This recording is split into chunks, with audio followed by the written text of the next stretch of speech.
how you doing? This is Brad from our Tactical Medical Training again. Today we're going to talk about something other than ketamine. We're going to talk about TXA or Transexamic Acid and what it is and why it's important for us in the pre-hospital environment, both the civilian side and certainly as a treatment for our trauma casualties in the tactical combat casualty world. So what kind of medicine is TXA? Well, everybody knows it's an antifibrinolytic, and everybody can rattle that off their tongue every second of every day. But what does that really mean? All right. Well, what really happens is normal bleeding, right, or when the body's functioning normal and there's normal clotting going on, the body creates fibrinogen, and fibrinogen is converted into fibrin, and fibrin is kind of like that duct tape that holds the platelets together really well. So the picture I have up on the screen is going to have a bottle of TXA and have a really clot full of platelets, and that mesh network that's around those clots, that's the fibrin that holds the clots together. So it makes a really nice kind of spider web like network that holds the platelets together so it can form a clot. And that's what we want to happen when we're bleeding, preferably, right? So what happens in trauma is that in trauma, TPA or tissue plasminogen activator gets released, right? And when well, let's go back a little bit. So there's also plasminogen running around in our system. Now, if you want to geek out on the whole internal external clotting cascade, the clotting pathways and stuff like that, go look it up, right? There's plenty of information out there that you can look that up and figure that out. But plasminogen is also floating around in our blood to kind of help with the clotting issues in the system. So we don't form clots when we don't need clots, and we form clots when we do need clots. So anyway, plasminogen is floating around doing its own, minding its own business, not doing anything until there's trauma to the tissue. And when there's trauma to the tissue plasminogen activator gets in there and converts plasminogen to plasmin. And when plasmin is converted, plasmin is kind of like the Mr. Hyde to plasminogen's Dr. Jekyll, all right? Mr. Hyde was the bad guy, Dr. Jekyll was the good guy, all right? So plasmin is now running around just tearing things apart like a drunk sailor on a Friday night. He's just ripping things apart, tearing that fibrin network that's holding the platelets together, it's just tearing that to pieces, right? So now, since the fibrin's been degraded and the network is broken down, now the blood platelets are not attaching as well, so the clot's not as good as it would be, and then you get the side effect of bleeding, right? So bleeding is bad.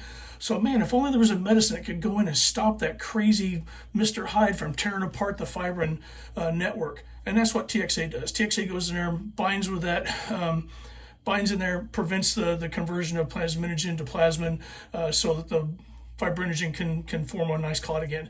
Doesn't help the body form new clots. It helps the body prevent the breakdown of those clots that are already there, right?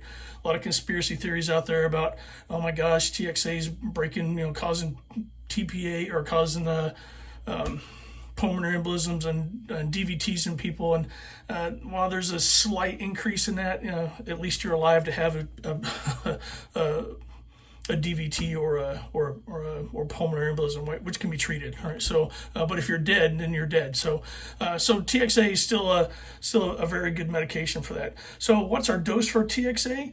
There's no more that put 100 gram or put a gram in 10 mLs of saline crap and drip it in over 10-minute BS that we used to do. Now the TC3 guidelines are pretty clear.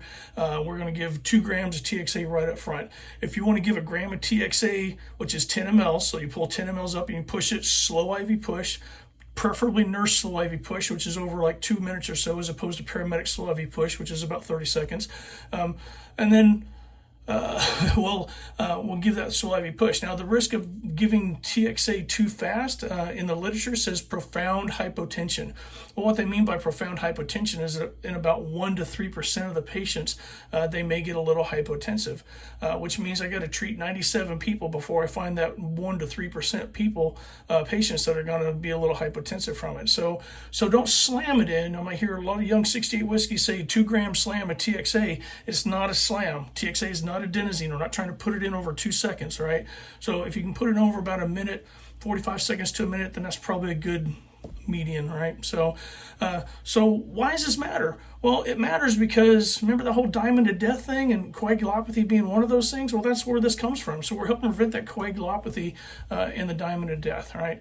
2 studies really help validate the use of TXA. That's the CRASH 2 study and the MATTER study. The CRASH 2 study was a civilian study, over 20,000, I believe,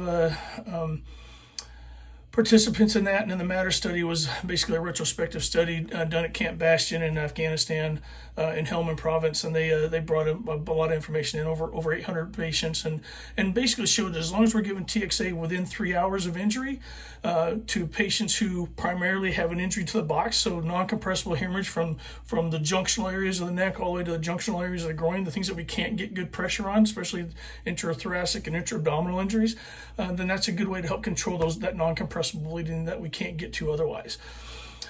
Also, patients who were going to receive matched blood transfusion were found in both those studies to benefit from TXA as long as it was given within that 3-hour period. Worse outcomes if it's given over the 3-hour period, but better outcomes if it's given within that 3-hour period, right? And then the CRASH 3 study came along to talk about TXA and head injuries, and I think they kind of oversold the CRASH 3 study, and that it's going to be 1 in 5 patients are going to benefit from it, and the study has its own limitations too, because a lot of the patients that in that study were really severely injured with severe TBI, not mild to moderate TBI, and of course the severe TBI people, didn't matter what you gave them, whether you gave them TXA or not, they probably weren't going to make it anyway. So it kind of clouded the study just a little bit, but there is a subset of patients that do benefit from TXA, head injury patients who benefit from TXA. And those are the patients who have mild to moderate TBI and have received TXA within the first 3 hours. Again, after the 3-hour mark, it's actually detrimental to that patient. So the sooner we can get it, like preferably right after injury, the better they'll do from it, the better the better it'll work for them, right?